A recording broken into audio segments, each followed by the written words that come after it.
You're watching RIP News, where we remember the lives that touched the world. In the last 24 hours, we've lost voices, hearts, and souls who made a difference. This video is our small tribute to their impact, their journeys, and the memories they've left behind. If any part of their story moves you, please consider liking this video, not just for us, but in honor of them. We appreciate you joining us. She stepped into the spotlight like a question waiting to be answered, and disappeared just as the world was learning her name. There's a certain kind of presence that doesn't demand attention, but quietly commands it. Her eyes carried secrets, her voice hinted at past pain, and her performances felt like confessions whispered through the screen. Sian Barbara Allen wasn't just an actress, she was an enigma.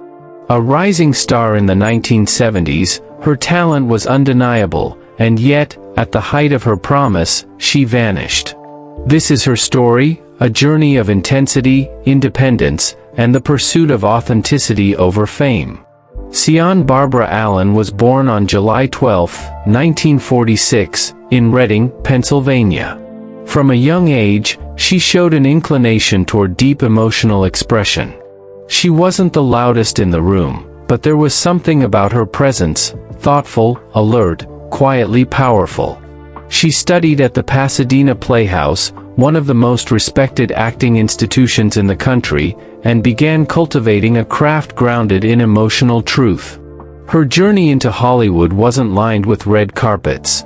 Like so many actresses of her era, she had to navigate the brutal expectations of the industry: be beautiful, be compliant, be typecast. But Sian had other plans.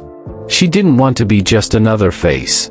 She wanted to explore roles that meant something, that pushed boundaries, and that told the truth about women's lives and struggles. Her breakout came in 1972, when she starred in the NBC television film The Screaming Woman alongside Olivia de Havilland. That same year, she made waves in You'll Like My Mother, a psychological thriller where she played opposite Patty Duke. The role showcased Sian's ability to convey vulnerability and quiet strength simultaneously. Critics took notice. Her performance earned her a Golden Globe nomination for Most Promising Newcomer. She was becoming a name that mattered, an actress respected not just for beauty, but for substance.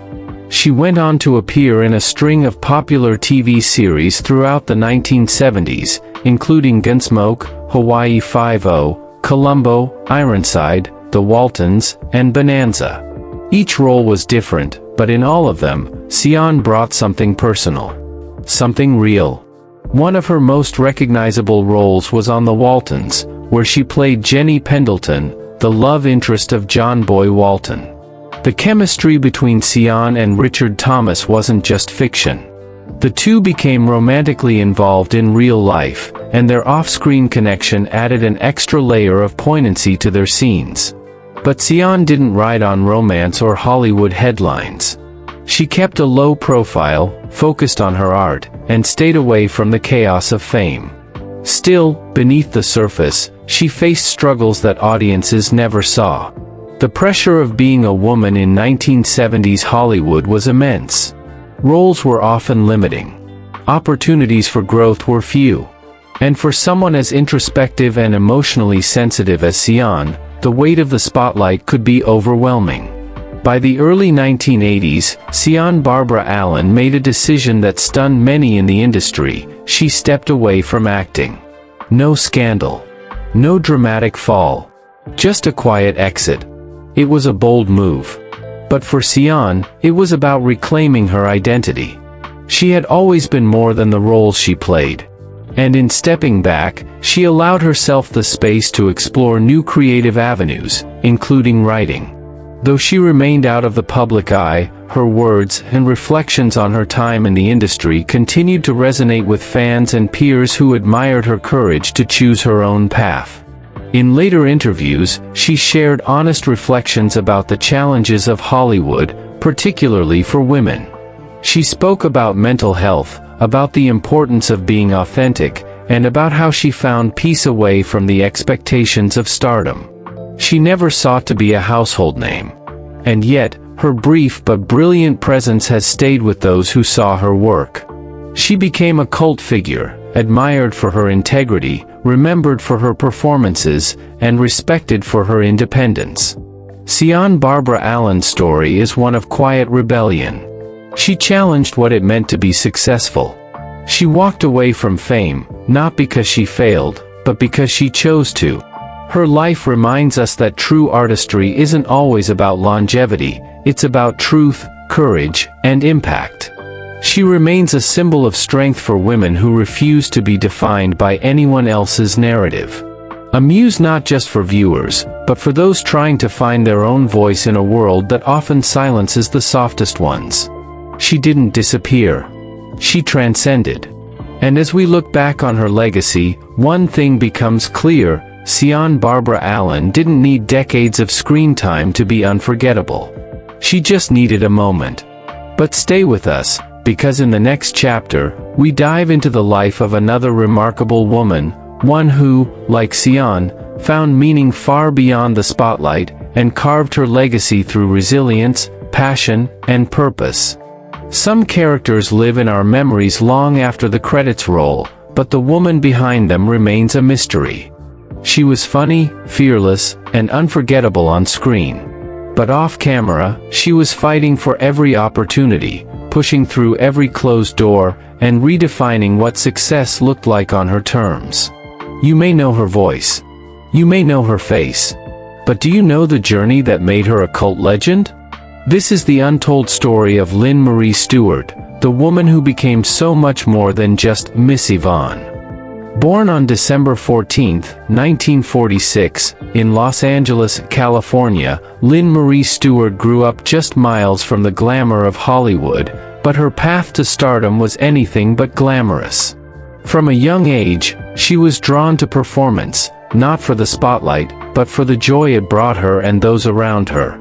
Comedy came naturally, and so did empathy, both of which would later become her greatest tools. Her early years were filled with auditions, rejections, and the kind of gritty persistence that defines true artists. In an industry obsessed with typecasting and narrow definitions of beauty and success, Lynn had to carve her own niche. She wasn't the conventional leading lady. But she was original, authentic, and relentlessly funny. Her big break came not in movies or TV dramas, but in the underground comedy circuit of the 1970s and 1980s. She joined forces with Paul Reubens in what would become a legendary partnership.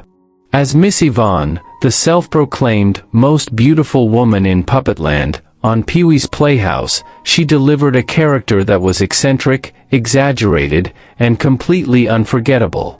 But what many don't realize is that Lynn Marie Stewart helped shape that world, not just perform in it. She was part of the creative DNA of the Groundlings, the now famous improv and sketch comedy troupe in Los Angeles that also launched the careers of Will Ferrell, Kristen Wiig, Phil Hartman, and more. Through sheer resilience, Lynn transformed from a struggling performer to a comedy trailblazer. She didn't wait for Hollywood to create roles for her, she created her own. Whether in sketch shows, cult TV series, or theater, she brought characters to life that were bold, bizarre, and often deeply human underneath the humor. But her journey wasn't without struggles. The entertainment industry is especially harsh to women, and even more so to those who don't fit the conventional mold. After Pee-wee's Playhouse ended, she had to rebuild, rebrand, and once again prove her worth in a business that often forgets the very performers who built its most beloved memories. And yet, Lynn didn't just survive. She thrived. She took on memorable guest roles in series like It's Always Sunny in Philadelphia, where she played the hilariously foul-mouthed Charlie's mom, further cementing her cult status. She also appeared in Seinfeld, MASH*, Night Court, The Golden Girls, and The Big Bang Theory. Her versatility made her an industry favorite, even if she never became a mainstream name. Behind the laughter was a woman deeply committed to her craft. Lynn was never chasing fame, she was chasing authenticity. Her goal wasn't to be the most famous. It was to be the most real. And in doing so, she built a career that spans decades, genres, and generations. She also became a mentor and role model for younger performers, especially women, who saw in her a symbol of what it means to succeed by being yourself, not by conforming. In recent years, fans have rediscovered her work and celebrated her legacy. She may not have received the awards or headlines others did, but her contribution to American comedy and pop culture is undeniable. Lynn Marie Stewart's story is one of quiet triumph. She proved that success doesn't always come loud and fast. Sometimes it comes in the form of a single unforgettable laugh, a moment of connection, or a character that becomes iconic. She showed the world that funny women are powerful women, that persistence is a form of greatness, and that the truest kind of fame is the kind that lasts, because it comes from heart. So, the next time you see Miss Yvonne smile or hear that raspy voice on a sitcom, remember the woman behind it all, the risk-taker, the trailblazer, the survivor.